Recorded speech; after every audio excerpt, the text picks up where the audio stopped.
Mirëmëngjes. Ky është epizodi i 13 i sezonit 4 të podcastit Flasim. Dhe kam privilegjin që sot pikërisht në të 13-in të kem një të ftuar shumë të posaçëm. Fort lumturinë e tij im Zot Johan Pelushin, kryepiskopi i ri i Kishës Ortodokse Autoqefale të Shqipërisë. Edhe kur folëm pak më parë me ekipin e podcastit për titullin, vendosëm t'ia vëm Shqiptari shumë pritur. Dhe kuptohet pse, por duke uruar mirëseardhjen, po e filloj me një pyetje e lidhur me episodin e 13, qelloi 13-a. Duhet jemi të kënaqur apo duhet jemi të shqetësuar me 13-ën? Unë besoj që numrat janë neutral. Varet nga ne se si i shohim. 13-a ndoshta është një supersticion lindur gjatë mesjetës, ndoshta 12 apostujt dhe Krishti 13 dhe lidhet me Judën, me ato, por që në kuptimin fetar nuk ka asnjë lidhje. Të gjithë numrat janë të mirë, gjithë kohërat janë të mira, njerëzit është problemi. Kështu që unë nuk besoj se ndikon shumë numri në mbarvajtjen e jetës tonë. Jemi ne që ndikojmë ndoshta tek numri. Po, në fakt, hebrejt kanë një qasje pak ndryshe, ose kanë një qasje shumë të fokusuar tek numrat, edhe që nga kabala e merad ata bile ka korrente në fenë hebraike që besojnë se tek numrat ka shumë shpjegime dhe për atë që na ndodh dhe për atë që do na ndodhi. Numrat kanë shumë shpjegime, dhe nuk është vetëm tek hebrejt. Pitagora besonte pikërisht në numrat, ishte shumë. Edhe çdo numër ka një simbol. Por ne nuk jemi sllëvëruar nga numrat. Nuk jemi ne për numrat, janë numrat për ne. Kjo është ndoshta ndryshimi i madh që solli edhe Krishti në mendimin fetar, që e çliroi njeriu nga këto vargojtë e jashtëm. Padyshim që simbolika e numrave është gjithmonë e rëndësishme. Jo, se ata janë korrente që me numrat të shpjegojnë do të ndodhi kjo, do të ndodhi ajo, po të ndodh kjo, po të ndodh ajo, apo.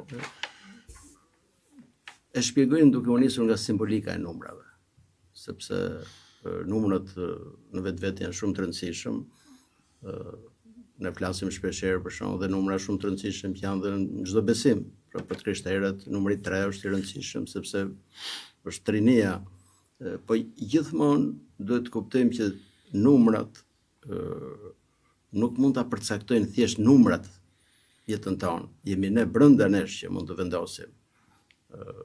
Ky ka qenë dhe konflikti ndoshta ndërmjet Krishtit dhe farisejve, që ju thotë që nuk janë njerëzit për të shtunën, është e shtuna për njerëzit.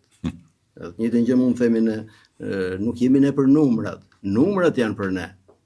Dhe nëse do vi një çlirim i thellë shpirtëror, ne mund të shpëtojmë ngaherë dhe nga tirania e numrave. Ai përcaktimi, siç mund ta shpjegojnë shpeshherë në shumë devijime të besimeve, që çdo gjë është shkruar, në fakt nuk është shkruar.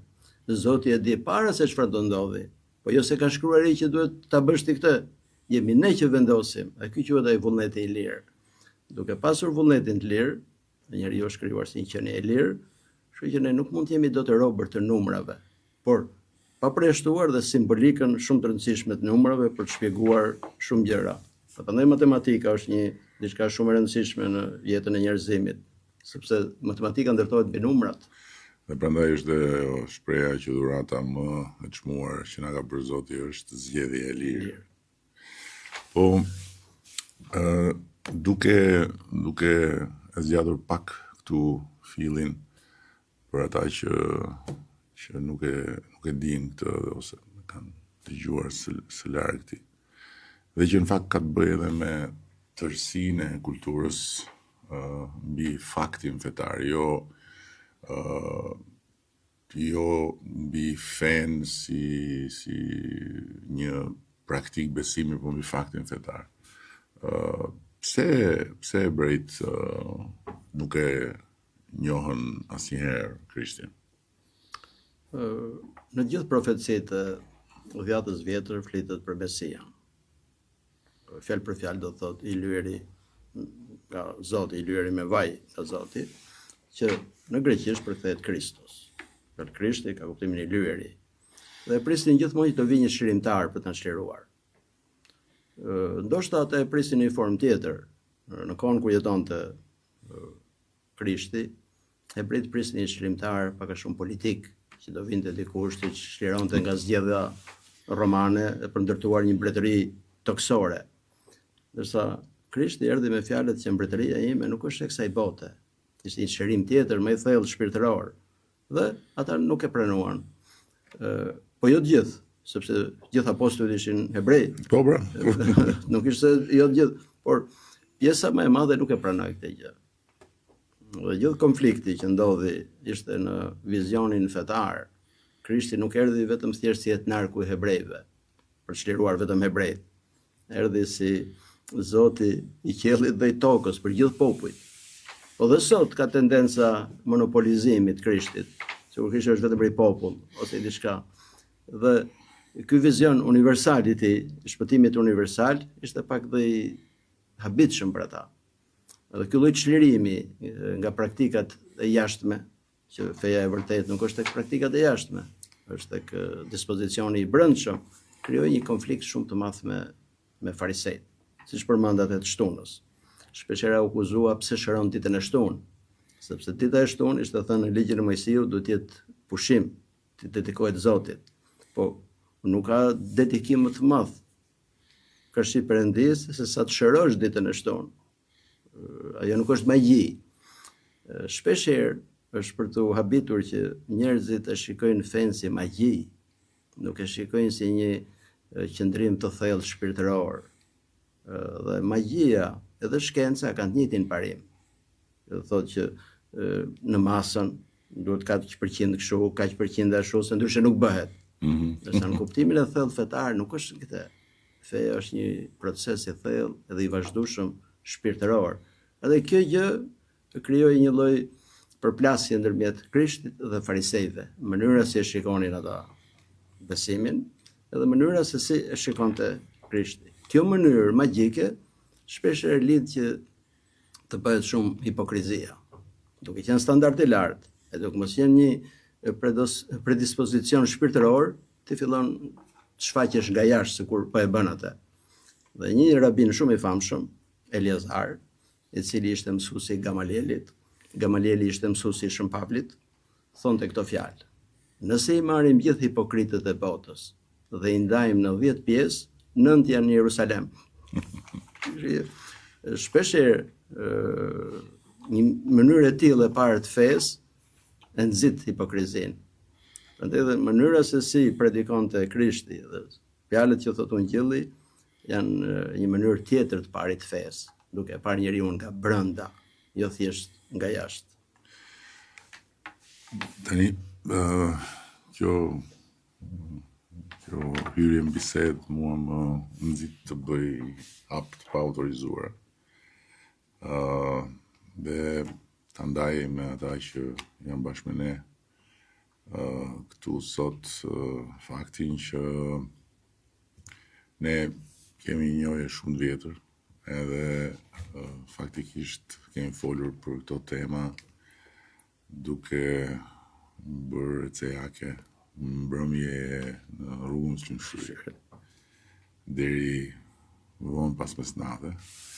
Dhe në atë kohë që ishin vitet 80, kur faktikisht nuk imagjinohej që ne do të dilnim në botën e lirë dhe që do kishim lirinë të hynim në një kish apo një xhami, të praktikonim fen etj. . Ju kishit një fjali shumë të thjesht, kumbuse, me bindje të plot, që unë do bërë prift. Edhe faktikisht ndodhi, por arsyeja pse solla këtu është se nuk kemi asnjëherë më pas mundësinë që të flasim me po të njëjtën liri, se ishte një liri në një farë mënyrë, kur ajo rruga flinte e gjitha dhe ne flisnim për këto tema, nga vinte ajo siguri dhe ajo bindje që unë do bëm prift. Për të shpjeguar këtë do kaloj pak më përpara. Dhe e them këtë jo se është për të treguar një pjesë tjetër time, po për të treguar kthimin. Siç u kam thënë shumë njerëzve, unë vi nga një familje shumë e madhe, jemi 8 fëmijë. Edhe jo e krishterë. Jo e krishterë. Por në atë kohë nuk aplikoj asnjë lloj, nuk praktikoj asnjë lloj besimi. Nuk ishte se ne kisha një besim dhe lehet ai besim dhe merret besimi tjetër, se nga njerëzit që s'kan jetuar në atë kohë nuk e kuptojnë këtë. Konvertimin dhe nuk e kuptojnë. Nuk ishte konvertim siç. Ishte. S'ekzistonte asgjë. Më shumë ishte një afirmim personal në raport të diçka që vinte nga trungu në të shkuar familjar, po jo se ishte një praktikim i asaj. Dhe kur kam qenë i vogël, edhe në rinin e hershme, gjithmonë ka pëlqyer shumë leximi. Lexonja pafund. Në atë kohë ndoshta nuk e mendoja që pse. Pas shumë kohësh, ndoshta e mendoj që dhe kjo është ndodh te çdo njeri është një qenie që është në kërkim, kërkon diçka. Njeriu është një qenie e etur, gjithmonë kërkon për një ujë. Por shpeshherë varet çfarë uji pi. Mund të pi ujë që mund të smoret, mund të pi një ujë që mund të shuaj etjen. Dhe në vitin e 4 të gjimnazit, më ra dorë një libër që ishte Ungjilli. Kur i lexova për herë të parë, ndodhi diçka thellë brenda meje. Kur isha i vogël, thash kisha shumë gëzim. Se familje e madhe, ndjesha i mbrojtur, vëllezër, motra, gjithë. Pastaj dal nga dal gëzimi fillon pak venitet. Kur rritesh, ndodhin ndryshime të ndryshme në trup, ndodhin ndryshime në mendje, filloj interesohesh për disa libra filosofik, historik e gjitha. Jo se ishte larguar, po ishte venitur pak. Kur lexova Ungjillin, më kthye përsëri gëzimi i fëmirisë. Madje me mendjen time thash këto fjalë që falenderova Zotin që më ktheve përsëri atë gëzimin e saj. Dhe në atë çast jeta ime ndryshoi. Jo vetëm që lexuam Ungjillin, por pata fatin të njihem edhe me njerëz që kishin aksese në libra akoma më të avancuar se ai gjëje. Dhe së bashku me Petrozhen, që u bë dhe nuni im, pothuajse kemi lexuar gjithë bibliotekën që ishte te rruga Elbasanit. Dhe në atë bibliotekë ishte libra jashtëzakonisht vyer.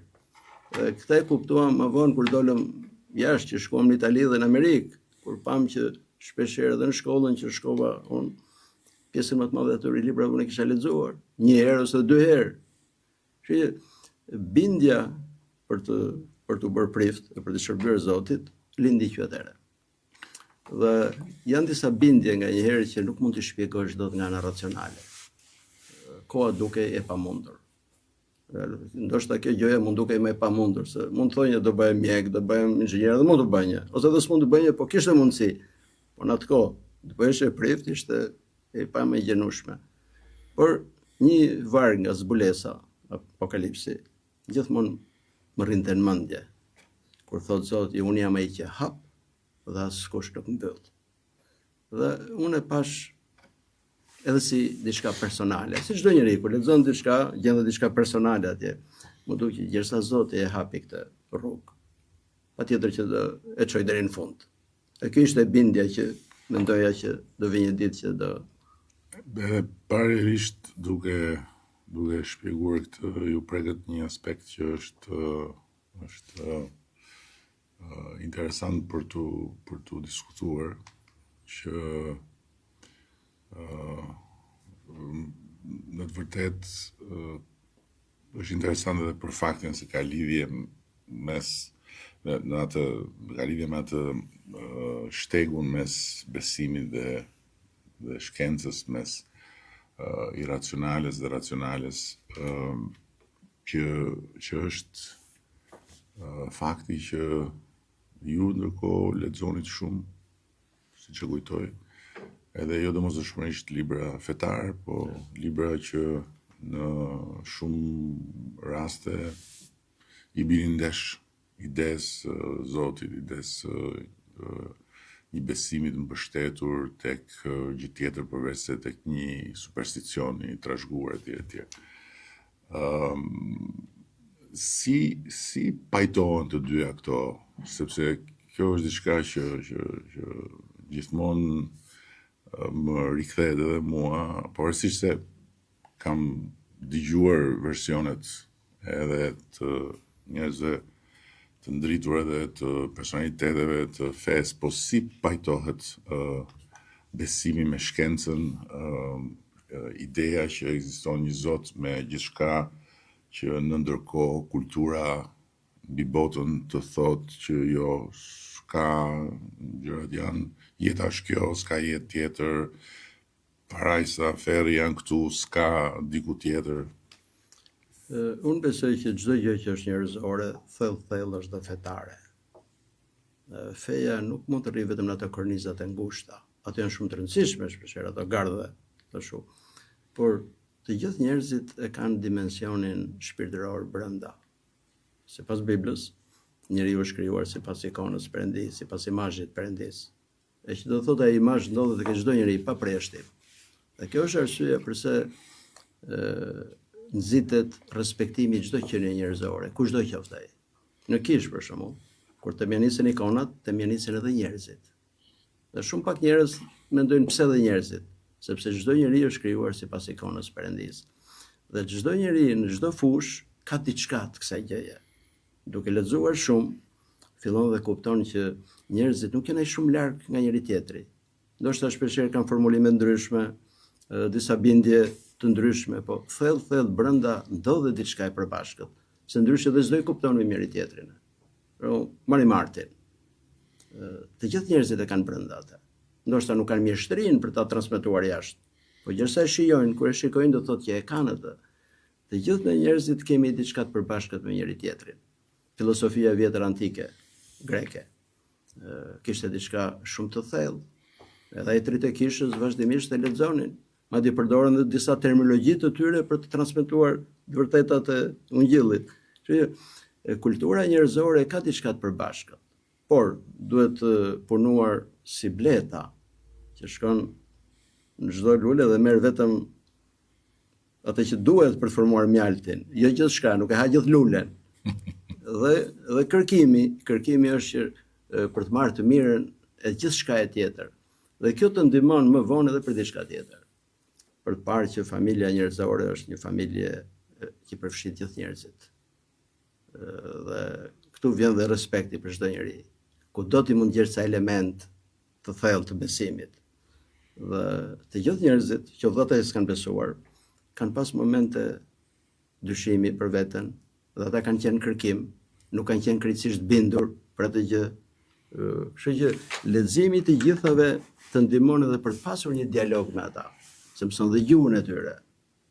Nëse ti kufizohesh, vetëm bëhet një besim sektar. Nuk dija e citoj sakt, po kujtohet shpreha e dikujt që thoshte gjithkush që beson ka një moment kur zbeson dhe gjithkush që zbeson ka një moment kur beson. Padyshim se njeriu nuk është një qenie statike, është një proces. Edhe jeta shpirtërore është një proces. Ka momente për shembull që njeriu mund të ketë dyshime, ka momente që besimi i tij forcohet akoma më shumë. Dhe ky proces vazhdon deri në fund. Mund ta fillosh mirë dhe mbaron keq, ose e kundërta, fillon keq dhe mbaron mirë. Ja kemi dy personazhe shumë të rëndësishëm në historinë e Krishtit. Juda e filloi shumë mirë, një nga 12 apostujt, po nuk e mbaroi mirë. Shën Pavli e filloi shumë keq, duke përsekutuar të krishterët, po e përfundoi shumë mirë. Duke qenë jeta një proces, Padyshim që do jenë të gjitha. Njeriu nuk është një mekanizëm që kurdiset dhe vazhdon me të njëjtën. Ka uljet dhe ngritjet. Nëse ne do lexojmë Psalmodin, Psalmet e Davidit, aty shikohet shumë bukur se si tek njeriu ndodhen të gjitha. Shpeshherë ka një ankesë, përse o Zot, ka një lavdërim, ka një gëzim që tregon që jeta e njeriu do i ketë gjithë këto procese. Por ajo që kërkohet në besimin është që të ketë një koherencë gjatë gjithë kohës. Po, për të rikthyer tek pyetja, domethënë nuk si jepet përgjigje atyre që thonë që të insistosh në besim përballë shkencës është të insistosh kokëforcisht në diçka që nuk ekziston. Problemi është, mendoj unë këtë gjë. Nuk besoj që shkenca është në kundërshtim me fen. Shkenca zhvillohet në fakte të dukshme. Ajo që besimit është që ka dhe një botë tjetër të padukshme. Njeriu është një entitet psikosomatik. Ka një trup që është i dukshëm, ka dhe një shpirt që nuk është i dukshëm. Dhe gjithë proceset shpirtërore nuk mund të vërtetohen me të njëjtat kategori që vërtetojnë ato fizike. Kështu nuk është se është në kundërshtim. Problemi shpeshherë është që çfarë dhe ne kuptojmë me shkencën. Nëse shkenca kuptohet ajo që është më e thella, që do thotë dija, dija më e madhe në këndvështrimin e besimit dhe timin është që njeriu del ngadalë të njohë thellë veten e të njohë Zotin. Nëse ne nuk njohim thellë veten tonë reale, është shumë vështirë të njohim dhe të tjerët. Kur shkruaj në orakullin e Delfit këto fjalët një veten, pikërisht këtë do thotë, sepse ne mendojmë shpeshherë se njohim veten, po jo veten tonë të thellë. Dhe kërkimi për ta njohur thellë veten, që do thotë dhe ambientin rrotullnesh, nuk je nëse kundërshtim me këtë kërkim shumë të madh. Sepse dhe njerëz shumë të ditur, shkencëtarë shumë të mëdhenj, shpeshherë kanë qenë besimtarë.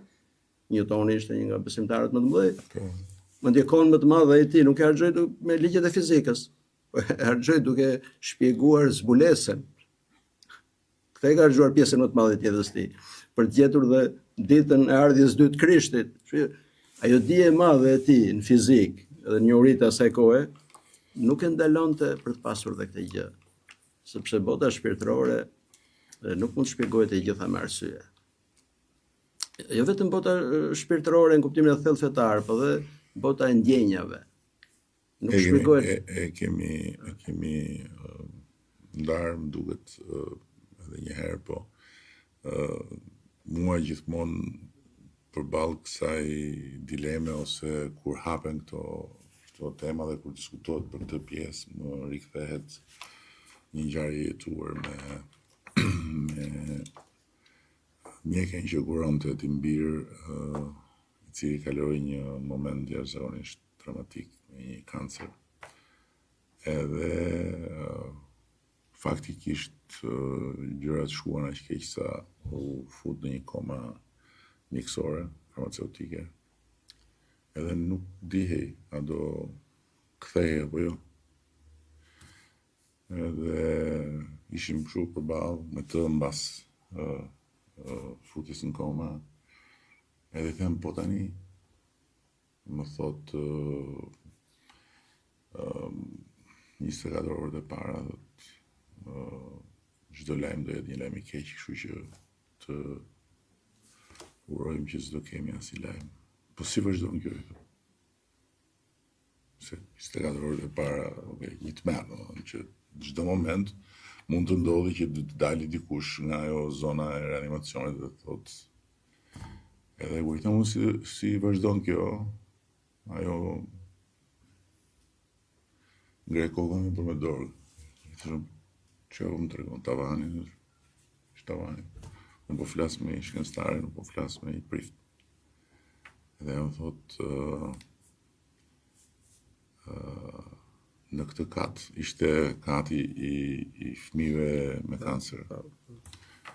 Onkologjiku i pediatria onkologjike. Edhe në këtë kat thot, unë kam parë gjëra që shkenca nuk mi ka shpjeguar dot akoma. Dhe ajo organizon të kishin kapel spitalin. Edhe ajo, ata kishin një intranet, edhe ajo lindi njoftime aty. Edhe thoshte, sot filanor, po nesër filanor, unë bashkë me ekipin do lutemi për Gregun, ose e bëni dhe për fëmijë tjerë. Edhe i them, po që është kjo histori që shkoni luteni në kapel atje, faleni, qa lidhje ka kjo me terapinë? E kemi të nevojshme dhe ndjehemi shumë mirë kur e bëjmë edhe marrim një energji që domethënë ajo ishte qartësisht një njeri që besonte, nuk e ndante në këtë formë, por thoshte quaj si duash, unë di që ka i mister, edhe nga ajo zonë e misterit vinë këtu në këtë katë gjëra që nuk kemi parashiku dot, ose që nuk dim të shpjegojmë më mbrapa si ndodhi që dikush që u nis për mirë në fund përfundoi keq ose e kundërta. Po kjo është një shenjë gjithmonë që me gjithë zhvillimet që ka shkenca ose ka njerëzimi, ne mbetemi të kufizuar. Nuk mund ta dim dot të gjitha. Dhe njerëzit që dinë akoma dhe më shumë e shohin që nuk i din të gjitha. Kur nxënësit e Sokratit shkuan pyetën orakullin e Delfit që kush është njeriu më i ditur i Greqisë, edhe përgjigje erdhi Sokrati. Kur i than Sokratit, ai mendoi. Në gjë se tha Perëndia, tha unë që nga më i dituri. Atëherë ndoshta unë jam më i dituri se unë e di që nuk di. Të tjerët akoma kujtojnë se e din.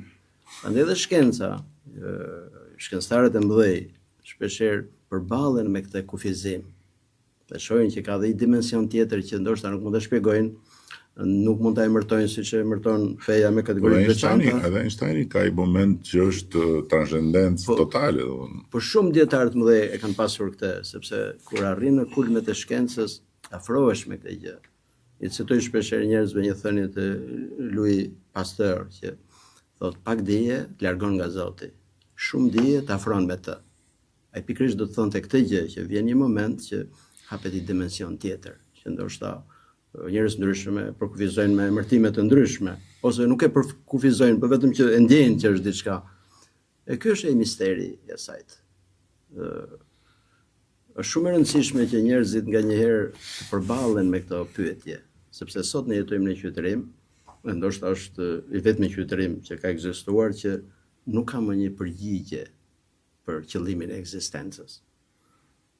Qytetërimet e vjetra kishin një, ndoshta gabuar, të drejtë, mund diskutohet, po kishin një, këtu s'ka më tani një qëllim.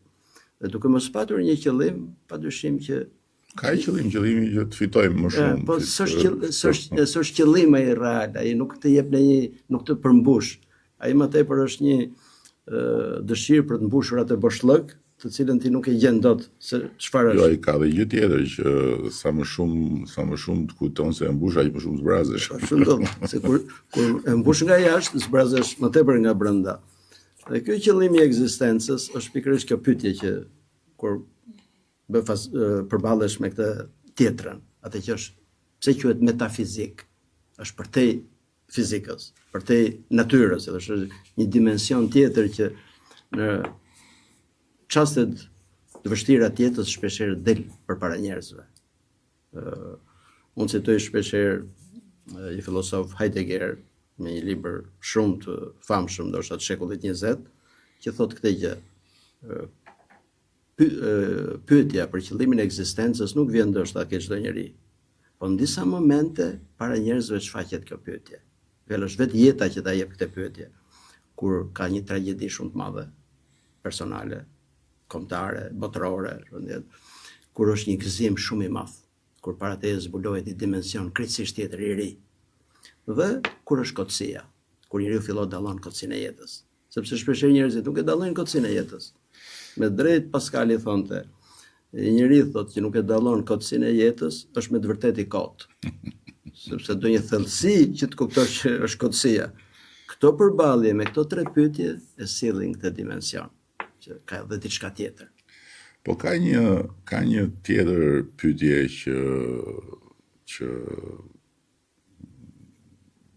në barikadën e atyre që refuzojnë idenë e ekzistencës së Zotit ose që arrin deri në përqeshje dhe në përçmim të njerëzve që i referohen Zotit, është një nga armët që me cilën manipulohet më shumë, dhe është ajo pyetja, po çfarë është ky Zot që pas ka gjithë fuqinë të vendosë për ne, edhe lejon të ndodhin masakra nga më të mërshmet. Si mund të lejoj Zoti Holokaustin, si mund të lejoj Zoti genocidin, pastrimin etnik etj. Ose si mund të lejoj Zoti që një prind të humbi fëmijën e kështu me radhë. Si i përgjigjet një njeri besimit kësaj duke konfirmuar besimin, jo duke justifikuar besimin. Problemi i justifikimit perëndis, se kështu quhet termi që themeloi Leibnizi, theodise. E shkruajti në frëngjisht sepse librin e shkruajti në frëngjisht në atë kohë, për t'u përgjigjur pikërisht këtyre pyetjeve, sepse një filozof francez pikërisht ngriti këtë çështje, që i bie që nuk do jetë Zoti, thotë, se po të jetë Zoti i mirë, si mund të lejojë gjitha këto. Edhe Leibnizi shkruajti libër shumë të madh, dhe quhet theodise, do të thotë justifikimi i perëndis, nga greqishtja theos për Zotin, dhe që drejtësia. Në këtë libër ai mundohet ta shpjegoj për t'u përgjigjur, për t'u justifikuar, si thosh, për ta shfaqsuar perëndin. Në kuptimin fetar shikohet në një formë akoma më të thellë. E keqja, çfarë është e keqja? Sa aty është problemi, pse është e keqja?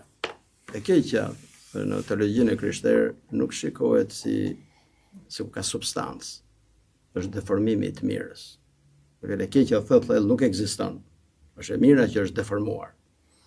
Dhe e deformimi i të mirës erdhi si pasojë e vullnetit të lirë të njerëzve. Ne jetojmë në kohë dhe në hapësirë, edhe për ne për shembull duket shumë gjatë. Për Perëndin shikohet me sy tjetër. Tek Zoti s'ka as të shkuar, as të ardhme. Është një tashme e përgjithshme.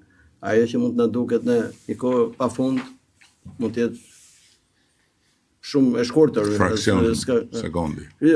E keqja vjen pikërisht nga deformimi që bëri njeriu. Njeriu duke u larguar nga esenca e të mirës, prandaj dhe për të qenë i mirë në kuptimin e krishterë nuk është vetëm në planin etik, që mirë është jemi të mirë. Është në planin ontologjik të qenies tonë. Duke mos qenë të mirë, jemi ne që paksohemi si njerëz. Kështu që etika është shumë e rëndësishme sepse varet dhe qenia jonë nga kjo gjë. Meqense njerëzit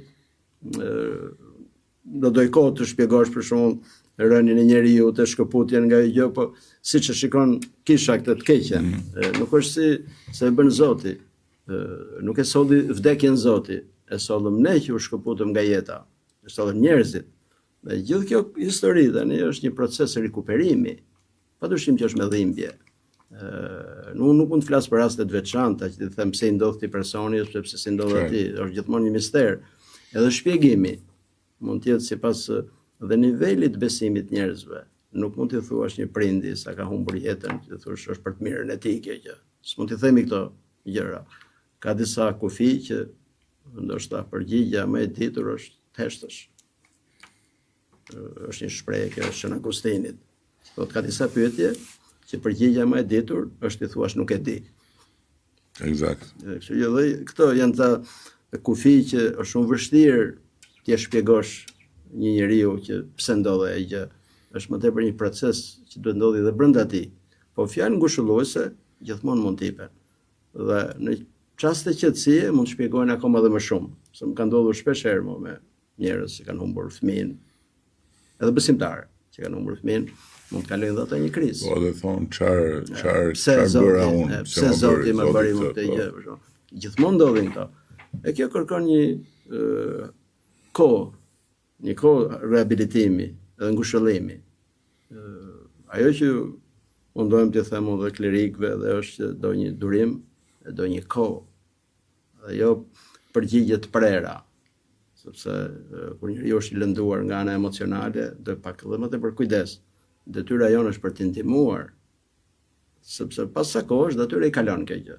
Fillon qetësohet, fillon kupton. Nga herë njerëzit mund të zemërohet gjithmonë. Po proceset shpirtërore nuk mund t'i klasifikosh si procese kimike ose fizike, se s'dihet se si mund të zhvillohet ajo gjë. Gjithmonë duhet kuptuar që është një dimension tjetër. E ky lloj dimensioni tjetër nuk ka po të njëjtat ligje siç janë ligjet fizike. Shpeshherë arsyeja jonë nuk mund t'i shpjegoj dot. Është një thënie e famshme në teologjinë e krishterë që thotë Perëndia është mbi arsye, po jo jashtë arsyes. Gjë që do thotë arsyeja jonë na ndihmon për të kuptuar, po deri diku, jo të gjitha. Pjesa tjetër quhet besim. Besimi, siç e përshkruan shumë Pavli, është siguria e gjërave që nuk shihen.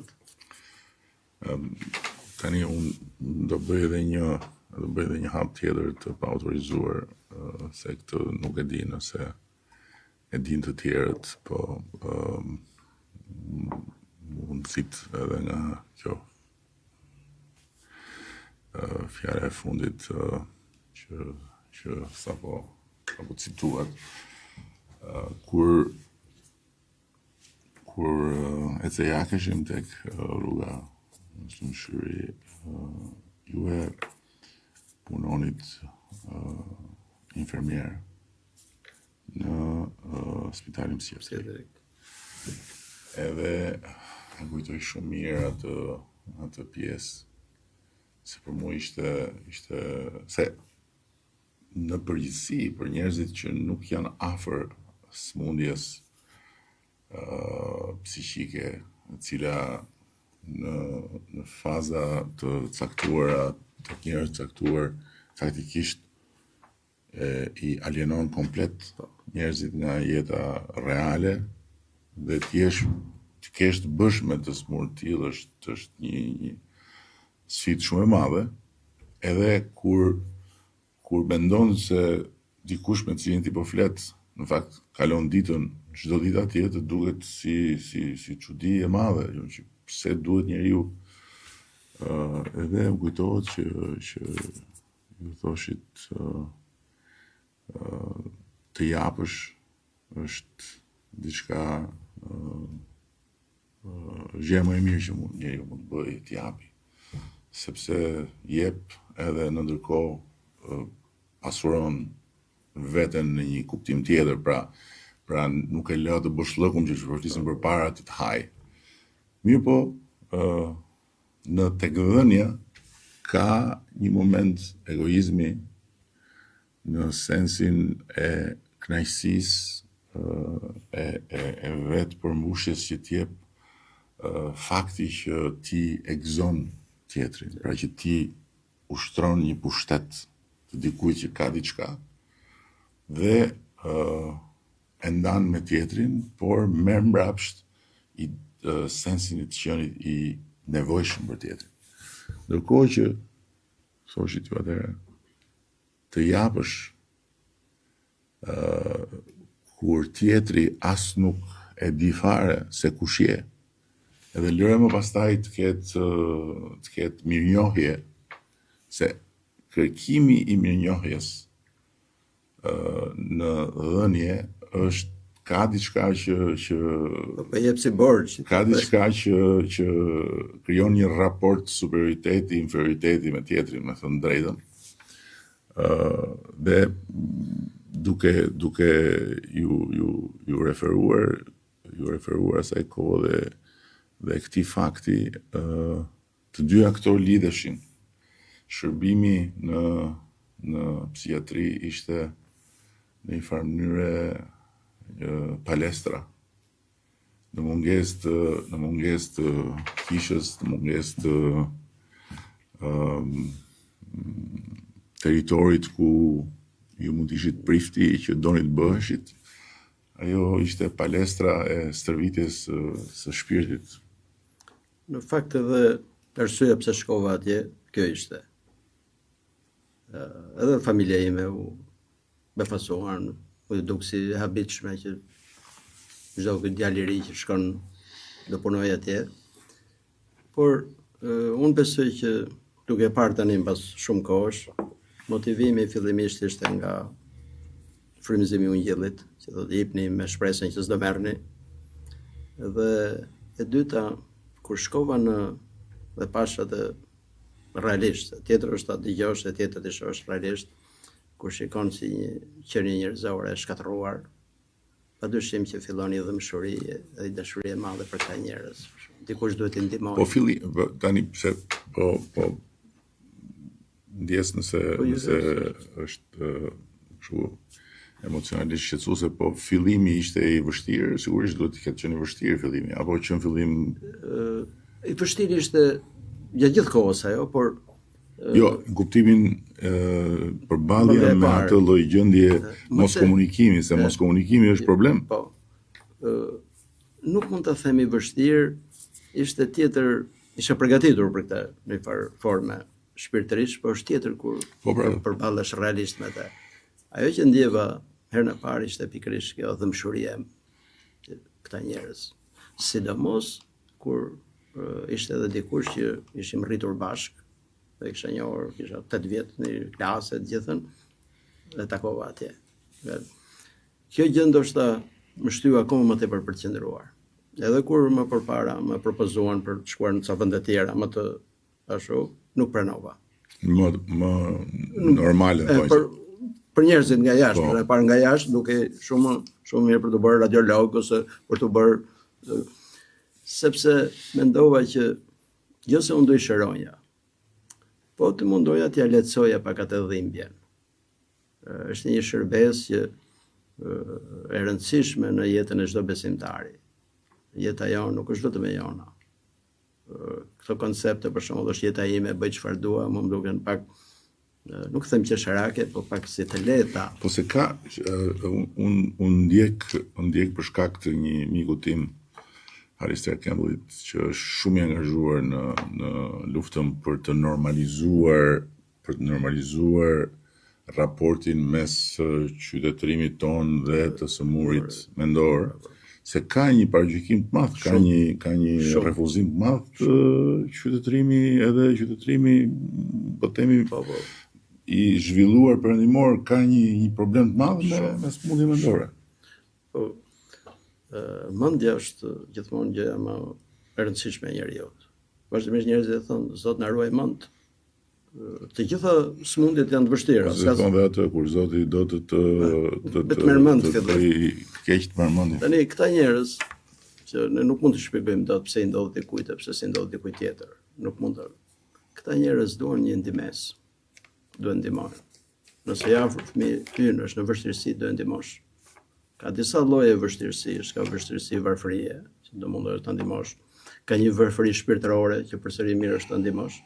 Ka dhe një dimension tjetër, siç është problemet e shëndetit mendor, të cilët kërkojnë dhe shumë durim, sepse ti nuk do kesh atë feedbackun që ti do i bësh diçka, edhe ai do thotë shumë faleminderit. Jo, mund godasi. Ti mund të sjellësh ushqimin, e mund të hedhë ushqimin në fytyrë. Dhe njerëzit që punojnë atje, zakonisht është mirë që dhe trajnohen, të kuptojnë këtë gjë. Mos presin atë jap diçka unë dhe ato do sjellin një falënderim. Do mos bëhen ata problemi kryesor i spitalit, po. Se nganjëherë ndodh kjo gjë. Po, patjetër. Dhe sidomos kur rri një kohë gjatë. Se muajin e parë për shkak gjithë njerëzit mund të shërbejnë me devotshmëri, se kanë dëmshurinë, por kalon një kohë gjatë, pastaj filloi merr si personale. Ai të më shaj mua, thotë, se përpiqesh ti të bindesh, po nuk po të shan ty, ai është i smur, nuk e ka me ty. Po duke ndetur gjatë, ndodh ky problem. Prandaj dhe do i trajnim të vazhdueshëm tek ato njerëz, e ndoshta jo të gjithë mund ta kenë mund ta përballojnë atë shërbimin atje, se është një shërbim i vështirë çdo ditë. Por thellë, edhe tek ata ka mbetur ajo brenda, edhe në sëmundjet më të rënda, mbetet ajo njerëzorja brenda. E ndjejnë dhe ata i do apo nuk i do. Dhe shpeshherë qetësia më e madhe që mund t'i qetësonje ato kur kuptoni që i donje. Edhe kjo ishte një ndihmë shumë e madhe. Kur isha në atë kohën atje, zakonisht vetë isha kundra këtyre trajtimeve pak tegra, që ishin me elektroshoke, me këto gjërat. I thonja sa herë dhe atyre mjekëve që lere pak, do rrimet e on, mund të qetësohet edhe pak këtë. Nuk është vetëm thjesht me një trajtim të egër, ata ka nevojë edhe për një dëmshuri, ka nevojë për një t'i duash, ka nevojë t'i respektosh, sepse ka çaste që vinë dhe ata, dal nga dal, kalojnë nga ajo faza, dhe e mbajnë mend, shpeshherë ata që mënyrën si janë sjellur, si janë bërë, dhe shpirti i tyre është rënditur, mendja e tyre është e rënditur, dhe kërkon një shërbim jo vetëm të kualifikuar, por edhe një shërbim që atë që themon duhet t'i duash. E dallon njeriu. Madje jo njeriu, po dhe kafshët e dallojnë, dhe qeni e dallon, kur e do se nuk e do. Jo njeriu që është shumë më tepër se sa ajo gjë. Por kërkon tek njerëzit që shërbejnë, edhe jam kohë shpeshherë kanë qenë murgesha që shërbejnë për këto, kanë qenë njerëz lidhur me besimin, pikërisht për këtë gjë, që mos ta ndalin dashurinë e tyre nga lodhja. Se lodhen, një kohë gjatë mund të lodhen me to, kërkon një durim shumë të madh. Ashtu si Zoti është i duruar me ne. Një herë, 2 herë, 3 herë, 2 vjet, prapë është i duruar. Durimi është një virtut shumë i madh. Po durimi gjithmonë mbahet nga dëmshuria, dashuria. Pse prindi është i duruar me fëmin? Sepse e do. Nëse dashuria është e pakët, nuk kemi të duruar me njëri tjetrin. Dhe arsyeja që shkova për të shërbyer aty ishte pikërisht kjo gjë. Më thatë shumë mirë për ta palestrën, sepse s'kishte mënyrë tjetër. Dhe kur kam biseduar me Petro Zhen, biseduam gjatë, dhe bashkë shuam biles takuam drejtorin psikiatri. Aty ndoshta në fillim mund t'ju duket çuditshme, po pranoj. Dhe gjatë kohës ka qenë një mbështetje shumë e madhe për mua drejtori, e kuptonte mënyrën pse isha unë atje dhe madje edhe më ka mbrojtur në 2 raste kur kjo gjë mund përbënte një rrezik. Kështu që kjo ishte arsyeja për të shkuar për të shërbyer njerëzve. Siç kanë shkuar në historinë e krishterimit shumë njerëz që i shërbejnë leprozëve, ku shumë pak njerëz mund të shkojnë, sepse është e rrezikshme. Por Perëndia na mbrojti, për mua ishte një eksperiencë shumë e thellë, po shumë e dhimbshme. Shoh vojtjen njerëzore është të zhveshur nga çdo gjë, shumë e dhimbshme. Por dhe sot ata njerëz duan kujdes, s'mund të braktisen. Nëse njerëzimi është një familje njerëzore e përbashkët, nuk mund të braktisen. Edhe një antar i familjes tonë mund të ketë probleme të tilla, s'mund ta braktisin. Do t'i qëndrojnë pranë. E ky është solidariteti njerëzor. Dhe pa këtë solidaritet nuk mund të mbahet asgjë. Me të drejtë, më duket se Albert Camus ka thënë që nuk janë 3 ato, liberté, fraternité, égalité. Thotë këto nuk mund të qëndrojnë dot bashkë, po mos të jetë solidariteti, sepse liria me barazin nuk qëndrojnë bashkë. Duhet solidariteti që t'i mbajë këto të gjitha bashkë. Edhe familja njerëzore ta mbajnë bashkë duhet ky solidaritet, që shpeshherë vjen i frymëzuar nga Perëndia. Me këto momente të bindjes për të bërë prift, të palestrës së spitalit nr. 5, edhe të cejakeve tek mësimshyri, se ishte për i të vërtetës si tecje me një bibliotekë ambulante. Mbyllet pjesa që unë kam një që e ruaj me shumë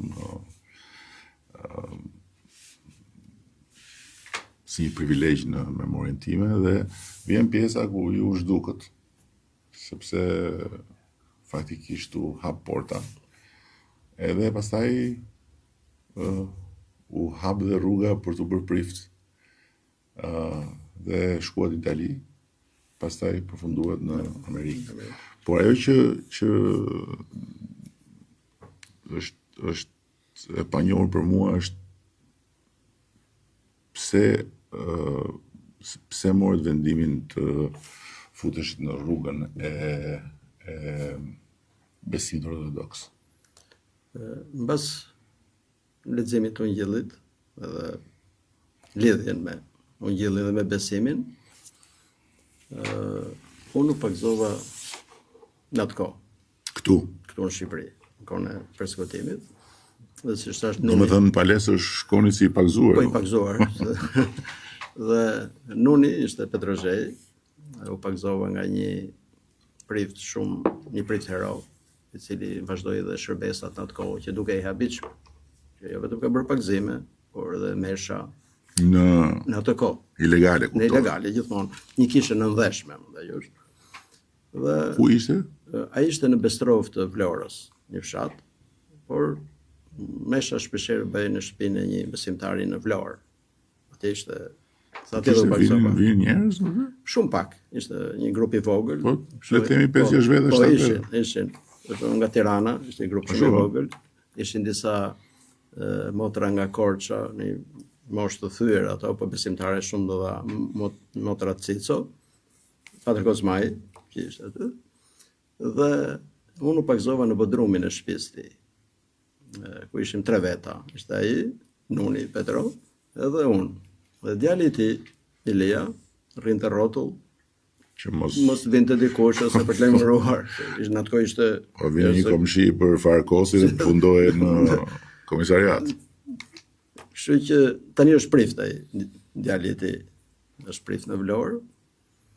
Dhe prandaj ishte lidhja me kishën ortodokse, sepse aty dhe u pagzova, dhe arsyeja që shkova në Amerikë nuk ishte për të shkuar në Amerikë, ishte patjetër për të vazhduar studimet. Sepse në Amerikë ishin 2 shkolla shumë. Po edhe ndoshta për shkak se aty ishte edhe komuniteti themeli i kishës autoqevare. Po dhe bursa që më dha nga kryepiskopata shqiptare, një bursë që ishte bërë në kujtim të Thofanolit. Por unë ju thash atyre që nëse kisha do hapet atje, unë do kthehem. Atë nuk e besuan në Shqipëri. Atë nuk u besuan, thanë me mendje që kush vjen në Amerikë nuk kthehet përsëri. Dhe kur ju thash unë atyre që do kthehem, ju erdhi pak keq, por i kisha qenë i drejt me ta që në fillim që i thash nëse hapet, unë do kthehem. Sepse zakonisht ndodh kur dikush sponsorizon me bursën, ideja është që të shërbesh atje në Amerikë.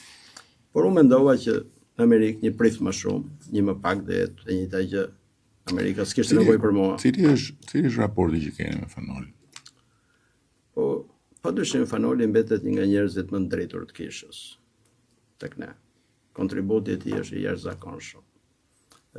Vetëm të shikosh përkthimet që ka bërë ai për kishën, i vetëm, pa pasur një terminologji të përcaktuar fetare, duke hecur në ca shtigje të panjohura, dhe ka bërë gjithë atë punë, shpeshherë është e pabesueshme.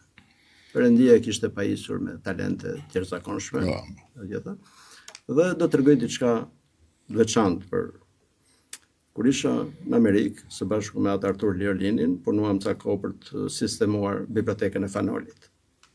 Dhe aty gjeta disa shkrime të tij, që kishte shkruar. Dhe po lexonim së bashku. E para ishte thonte kështu, kisha thot, mbeti për mua gjithmonë dashuria ime e parë. Dhe në një tjetër thonte këto, nëse kryevepra ime në fushën politike, diplomatike ka qenë pranimi i Shqipërisë në lidhjen e kombeve, në fushën letrare ka qenë Kremtoria.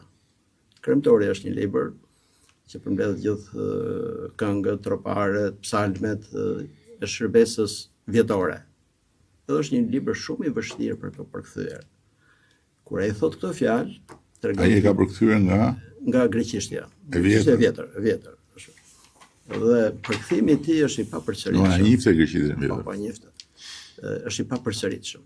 Edhe sot për shkak që ndoshta jemi munduar shpeshherë për të përkthyer ca tjera, nuk kanë atë fuqinë e fjalës që ka Fanoli, sepse kishte edhe dellin poetik. Ja kishte dhënë zoti.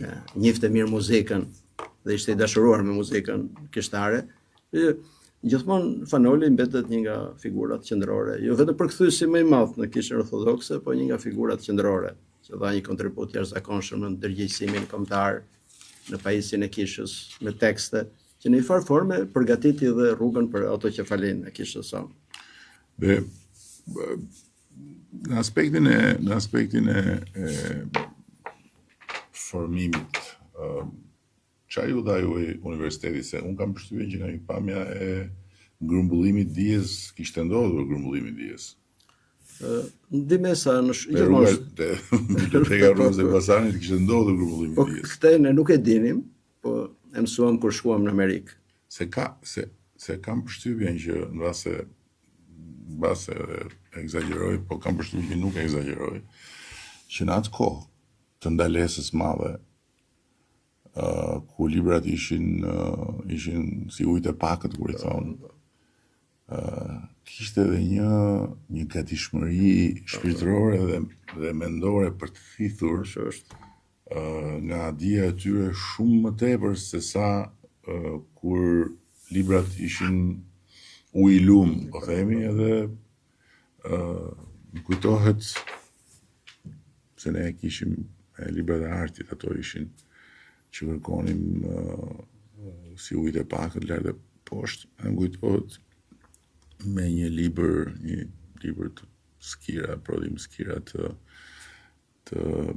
Sezanit, që u gjet se ndodhi diku, u morë që aty, po duhej kthyer në kohën e drekës, se vinte babai I asaj shoqes atij shokut që duhet ta shifte boshllëkun se ishte libër I rrezikshëm. Edhe libri u vu në atë, nuk e di si thonë, në kasetën sipër në banjo. Leksion artistik, edhe ne dilnim nga klasa. Me leje mund shkoqim në banjo, shkonim atje e hapnim, do me thonë, po në atë fraksion sa mund të rish aty në banjo, në sa mund të justifikosh dalin nga klasa, në atë fraksion kohë, 2 minuta, 3, 4, po themi, besoj që ndodhte një thithje e gjës aty me një cilësi shumë më të lartë se sa pastaj kur I gjen librat në IKEA aty shkon I hap. Unë çfarë solli universiteti në ajo është siguri e jetur shumë, dhe një gotë ujë shijohet jashtëzakonisht dhe mban mend është atë gotë ujë. Po, patjetër. Unë I them njerëzve brezitëri sot shpeshherë duke qeshur që në atë kohë ne kishim etje, po s'kishim ujë. Sot ka shumë ujë dhe s'kan etje. Kështu nuk e vlerësojnë më ujin siç vlerësoi dhe siç ngjiste në mendje ajo gjë. Padyshim që po ne nuk e dinim se si ishim krahasuar, se të mësosh diçka duhet të krahasohesh. Dhe kur shkuam në Itali fillimisht, dhe biseduam dhe me njerëz të ndriçuar atje, pam që ne I dinim ato gjëra. Dhe sa herë kemi biseduar me Petron, që kishim lexuar kush di sa herë këto gjëra. Të njëjtën gjë provova edhe kur shkova në shkollë. Por shkolla ndihmoi përsëri, sepse I ke në mënyrë sistematike. Ke një lloj përmbledhje të gjithën, si në provim për shkak, nuk bën një përmbledhje në fund që I përsërit edhe një herë të gjitha ato. E kam thënë që edhe shkolla ndihmonte. Por një pjesë shumë të madhe, ndoshta pothuajse të gjithë, ishin libra që ne kishim lexuar disa herë. Ishte pak si sistemi I bibliotekës Fanolit të shkollës. Dhe nuk pata shumë probleme gjatë për provimet, për këto kaloi shumë lehtë ajo shkolla aty, ishte shumë I qetë, shumë ndihmoi. Edhe diçka tjetër, kur isha në shkollë, kishte një profesor shumë të ditur, ishte mitropoliti Dimitër, I cili më vonë u bë kryepiskopi I Amerikës. I gjithë ortodoksëve në Amerikë. Dhe më tha që ka ardhur një person, thotë që unë e njoh që nga rinia ime e hershme për kryepiskopin Anastas. Dhe më tregoi për punën e tij në Greqi, për punën e tij në Afrikë. Dhe në 92-shin kontaktova me të. Dhe I thash që do kthehem në Shqipëri, ai u gëzua, edhe më përgëzoi. Dhe kur u ktheva, më priti me shumë gëzim. Edhe kryepiskopi është një tjetër figurë e ndritur në historinë e kishës tonë, bëri të mundur rindërtimin nga Gërmadha, me durim të madh dhe me dashuri për kishën, sepse nuk mund të qëndrosh 3 dekada ose më shumë, shpeshherë dhe me kundërshtime, po nuk pati dashuri të madhe për Perëndin dhe për kishën, edhe për njerëzit. Dhe përvoja që kam unë nga duke qenë me të për gati 32-33 vite, e kam parë që kishën e donte, njerëzit i donte, edhe vendin këtu e donte. Madje shpesh në Greqi ka pasur ankesa që është më tepër shqiptar se sa duhet. Mua më kujtohet jemi takuar se para rendet këtë se do hyja në pjesë të fundit të Kryepeshkovi pikërisht i Ndjeri. Po më kujtohet kam ardhur shumë vite përpara në Korçë. Edhe jam takuar aty me ju. Edhe ju pyeta për Kryepeshkovin edhe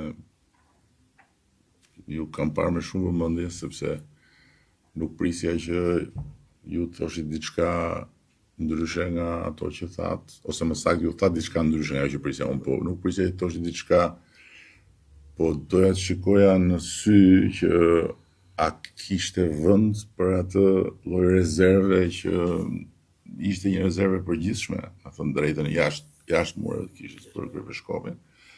Edhe që edhe ke unë kishte një lloj, domethënë se ishte ajo ideja që ky është grek, kanë sjell grekët e tjerë, madje ndaj tij janë bërë edhe sulme të paimagjinueshme politike deri edhe tek kushtetuta e re që ishte tentativë për ta nxjerrë jashtë. Edhe ju më thatë një fjali që mua më mbeti shumë fort në mendje, edhe duke u njohur, edhe duke ditë dhe i pjesë tjetër që se cekëm sot atë detarin që ju keni, se më kujtohet dhe kjo pjesë që atëherë do më një shumë detar. Edhe më thatë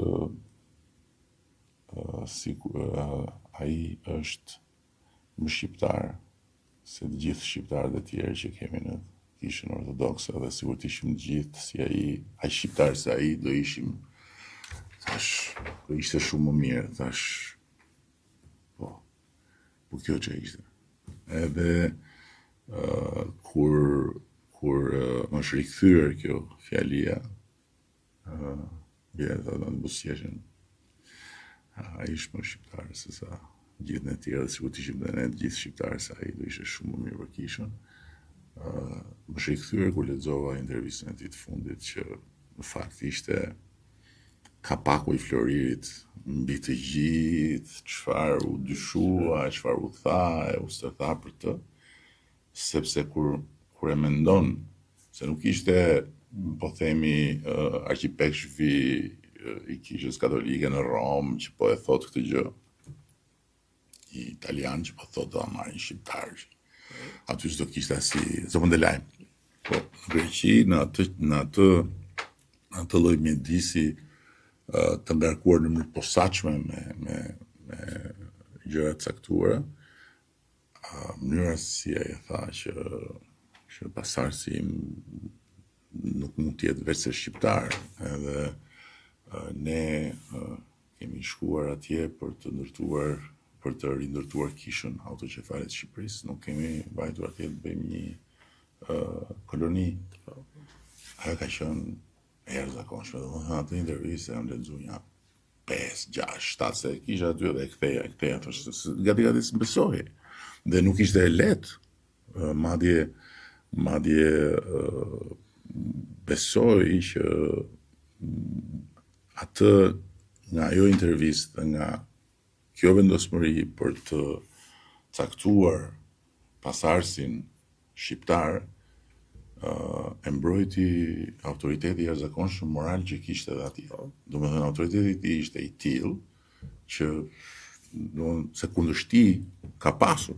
Unë nuk ka ndalë në pa shumë, po ka pasur. Dhe kryeministri Mitsotakis kur erdhi këtu mbas funeralit, ishim bashkë, më thot great speech për fjalën. I thash unë me thënë drejtën, i thash ishte dhe lloj borxhi. Sepse ky njeri ka marrë shumë baltë në të vend, dhe me atë që bëri në fund, Kastilia thash me thënë drejtën, me atë që bëri në fund, edhe mua veti tash që kam pas marrëdhënie shumë mirë me të për hir të vërtetës, po që kam pas diku në i cep mend disa dilemë, ky njeri është shërptor i kishës shqiptare apo gjithsesi mbetet njeriu i huaj që ka me vete edhe ato ret që kanë ata për ne. Më bëri ndjehemi kaq, veç. Sepse e tha më burr se të gjithë ato që ne pristim të gjithë një shqiptar në krye të kishës. Edhe më thot më kanë ardhur dhe mua zëra që njerëz që më thonë çfarë bëhet kështu, vërtet. Edhe më kanë pas shumë thjeshta. Ai e di më mirë se të gjithë ne. Edhe pik. Dhe shtoj që autoriteti i tij ishte absolut. Po, se çfarë është realisht një adhëtar? Se nganjëherë ne flasim shumë për këto, po adhëtar është ai njeriu që lulëzon vendin e tij. Në atë detyrën që ka. E bën më së miri. Ky është adhëtari. Dhe kryepeshkopi u përpoq të ndërtonte një kishë solide lokale. Kemi biseduar 10 herë rreth kësaj gjëje. Dhe jo vetëm thjesht u përpoq me fjalë, po dhe me vepra. Ja të them një element shumë të vogël, por që është shumë i rëndësishëm për të kuptuar se çfarë është autoqefalia. Autoqefalia është independenca financiare, ti mos varesh nga tjerët. Dhe bëri të shmos që në kohën kur mos ishte, kisha mos falimentonte. Ishte në gjendje që të mbajë vetë. Padyshim që ne do përballemi me problemet, siç përballet çdo institucion, çdo vend, çdo gjë, por që ndërtimi i 2 hidrocentraleve pikërisht i dha një frymarrje kishës. Sepse nëse do jesh i varur financiarisht, s'mund të jesh krejtësisht i lirë. Kjo përpjekje për ta bërë kishën që edhe kur mos ishte ai, ishte e pavarur, tregon dëshirën e madhe e tij për ndërtuar një kishë solide lokale. Se vetëm kështu mund të ketë ardhmë kisha. Ndryshe nuk do kishte të ardhmë. Edhe për këtë duhet i themi të paktën faleminderit. Që jo vetëm u përpoq për ta ringritur kishën, po u përpoq edhe që kisha të vazhdonte ecurinë e saj. Tani ndoshta është detyra jonë për ta vazhduar. Duke më bëri përshtypje diçka, nuk e di se nuk kam pas rastin të pyes, po më bëri përshtypje diçka atje në funeral. Momenti kur mbaroi gjëja dhe u bë ajo dalja e gjithë klerikëve, më bëri përshtypje numri i të rinjve që pash aty. Se edhe më kujtohet në bisedë me të, ai kishte shumë merak të pjesën e përgatitjes një brezi tjetër, natyrisht në vështirësitë e mëdha që është sot kisha në tërësi në gjithë botën për burime njerëzore. Si është sot situata në atë grigjën tuaj, po themi? Unë besoj të paktën njoh më mirë situatën në Korçë dhe në Tiranë. Pjesa më e madhe e njerëzve që janë kish janë të ri. Edhe kemi edhe shumë fëmijë. Prandaj kemi edhe çdo të diel mbas meshe një katekizëm me fëmijët në sallën poshtë katedrales dhe një takim me të rit në sallat poshtë katedrales. Dhe kjo pjesëmarrje e madhe e të rive tregon që ka shpresë. Domethënë ju e konsideroni pjesëmarrje domethënëse? Domethënëse është, sepse që ka ardhur në rritje? Sa vjen dhe në rritje. Pashka që kaloi vjet, edhe Krishtlindjet, unë nuk kam parë aq shumë të ri në kishë në Korçë sa këtë vitin e fundit. Me gjithë largimin që janë bërë nga Korça, dhe Korça është qytet që ka rrjedhje, ka shkuar shumë në Amerikë, në Greqi, kudo që kanë shkuar, përsëri numri i të rive në kishë është rritur. Jo, unë flas për ata që jo vetëm vinë, po dhe i përkushtohen. Përkushtohen në këtë.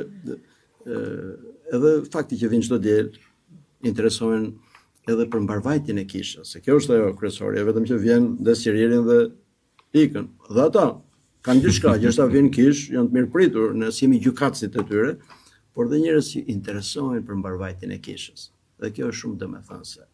Në Korçë ne kemi nisur një iniciativë për të restauruar katedralen e vjetër, burimit e dhënës, sepse për të dhënë dhe memorien historike e qytetit, e gjitha me fonde lokale.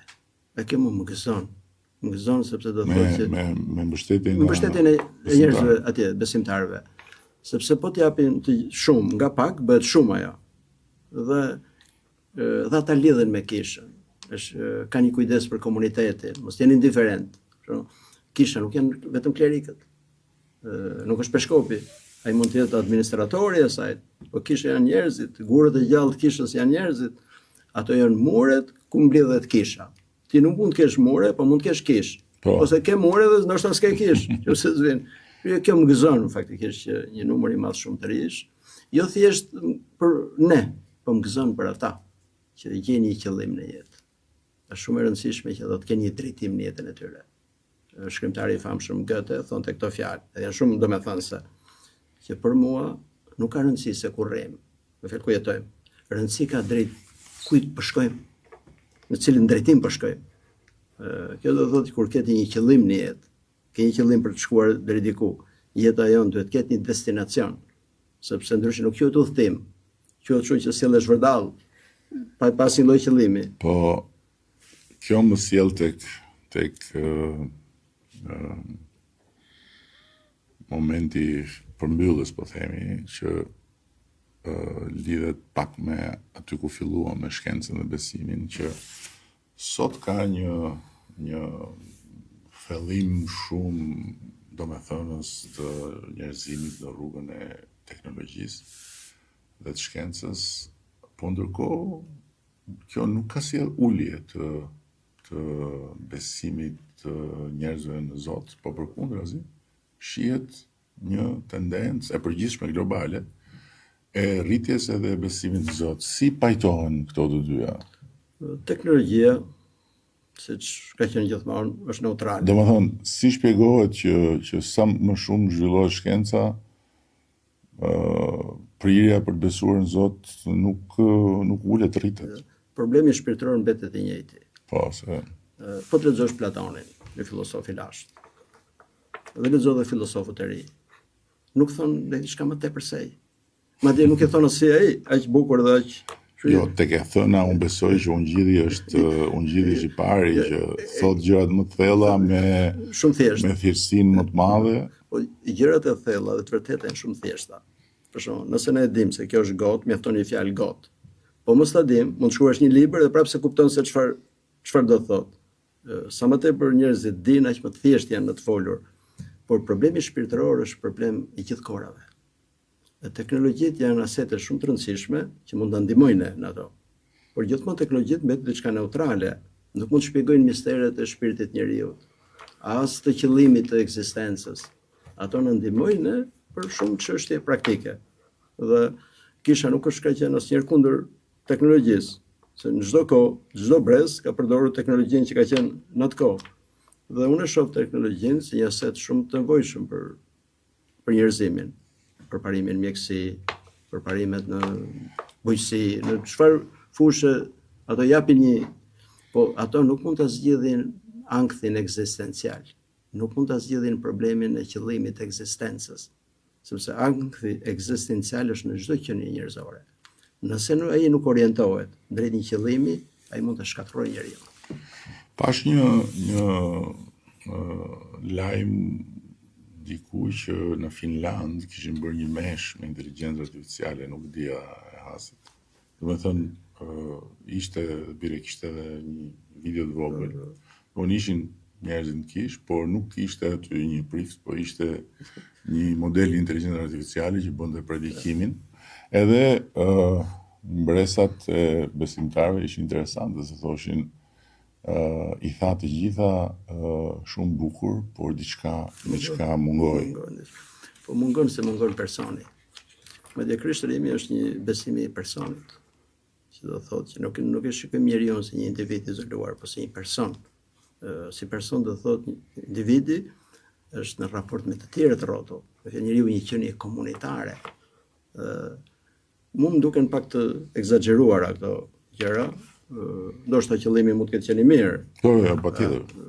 Ato mund të mbledhin, po ato nuk mund të përcjellin emocionin. Nuk mund të përcjellin diçka të thellë të brendshme. Shpeshherë gjithçka është jo vetëm ato që thua, po mënyra si e thua. Madje mua më kujtohet kur kam lexuar për herë të parë Ungjillin, jam bindur jo vetëm thjesht nga fjalët, po nga mënyra si thoheshin fjalët. Kanë ato të vërtetat psikologjike.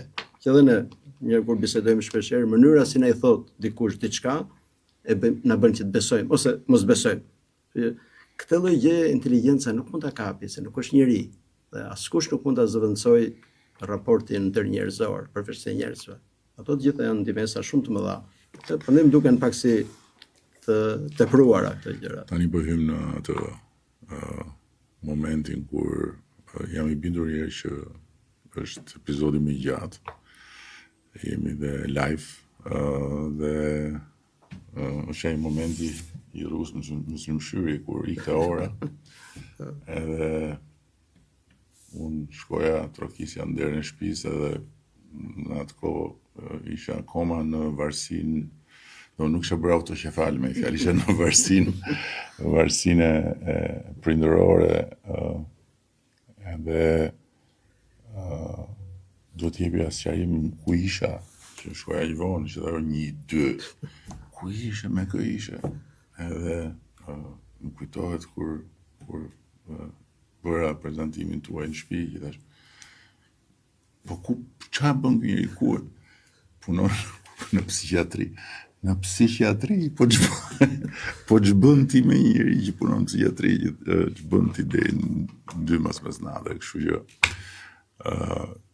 sot jemi më të qartë që çfarë ishte unë atje edhe po realisht ishte një privilegj dhe jam shumë falendërues për këtë mundësi dhe besoj që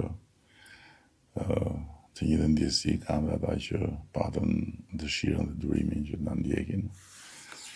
Edhe një herë me shumë mirënjohje ju falenderoj për këtë. Nuk është rruga, por është një rreth dhe këtu ndam disa gjëra besoj të rëndësishme. Edhe besoj edhe me energji shumë të mirë për një ditë shtunë. Shumë faleminderit. Faleminderit dhe ju për ftesën. Ky ishte shqiptari shumë pritur në krye të kishës ortodokse autoqefales Shqipërisë, si më zot Johan Pelushi. Shumë faleminderit.